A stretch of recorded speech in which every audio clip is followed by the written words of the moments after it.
Hi, Gang Sexy. Let's talk about our efforts to push to Stalingrad.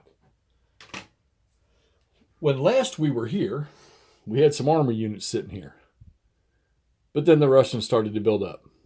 So I decided, not good until we can get a whole bunch of infantry support up here.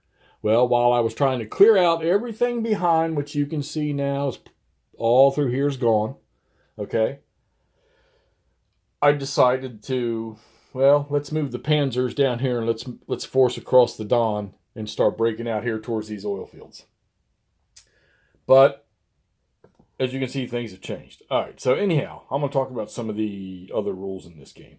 So I know somebody had made a comment about, I can't remember when or where it was, about there's a rule in this game in the original that makes it silly or unplayable, or I don't know. I haven't found it yet, whatever it is.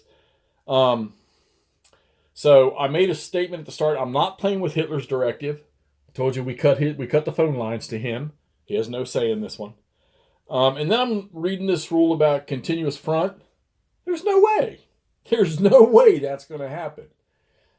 Because how can the panzers break out if you have to have a continuous front? So, okay, it doesn't say that has to happen. It just means the victory point goes each way each turn that both sides don't do it. Well, in that case, every one of these guys would each got a victory point.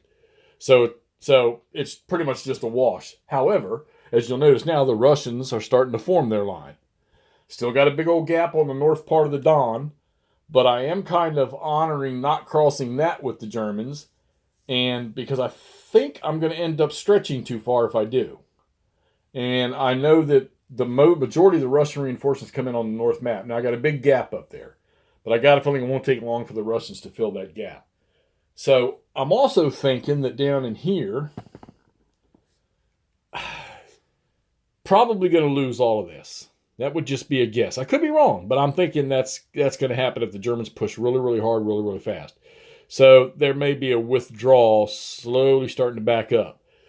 And I think once the Russians can somewhat stabilize somewhere in here, the Germans' tactical options may have to change. Still haven't figured out how these air points work, but I'm doing the best I can with it. It's not like they're overbearing anyhow, and all you're doing is getting a dice roll modifier. The biggest plus I see to that is supplying these forward units. So one supply point can supply 5 steps within 14 mechanized movement points of each other. So that came in handy twice so far. The Germans are about to shut down the northern pocket up there around Vornish. They're about to clean that out. There was a whole line of Russian units here. As you can see, that's gone. This one's going to be gone. There's a big old army unit that was sitting here that's gone. He's going to be gone shortly. He probably can't, but it would be nice if he could get out of there. And I got a feeling that a majority of the Soviet or Russian reinforcements are going to come in on that north map up there. Might get tempting. Might try to drive across it. Don't know. So, yeah. So, y'all, everybody knows me. I'm one of those, give me my victory conditions and the base rules of the game and let me go. Let me try to attack and let me try to defend without all these limitations. Now, I think we're talking about doing maybe a show one night. Actually, I'm going to make no comment. I'll just surprise everybody when we decide to do it here shortly. Hopefully, we'll do it here in the next month. But I think it's going to be a real interesting discussion. Trying to figure out if it's going to be me, Todd, and McMurray. Who knows? Maybe get somebody else to come on. This game's fun. I mean, I'm not doing cartwheels or anything, but I like it. It's simple. It paces well as you're playing. There's nothing too drastic. Zones of control lock you down once you're in one. Unless you attack your way out of it or combat pushes you or advances you out of it, you're stuck right there. So that's how the Russians can really wear on these panzers, is keeping somebody on them at all times. Tried to attack across the river right here, and this was an untried unit. When I flipped him to attack him, it turned out he was a 10, and he was tripled. Drove all that stuff. Nobody lost anything, but he drove all that stuff out of there. Rail lines are moving forward. I think to here we got one. So all of this rail lines are cleared all the way up to here, just 10 hexes west of Stalingrad. And I know the Germans don't have obviously there's not enough victory points there, but they're working on it. So you can see the chart right there. Okay, so I know there's at least one set of errata. Sounds like there might be a couple. I did download one that has the regular rules to the game with the errata built in. But you know what? It's always fun to play one of these the way it initially came out. And I don't know what the rule is that a lot of people were talking about. Maybe I'm missing it. Maybe it was this continuous front rule. I don't know. But it doesn't say that it has to happen. It just says you lose a victory point or you gain a victory point. Or, I'm sorry.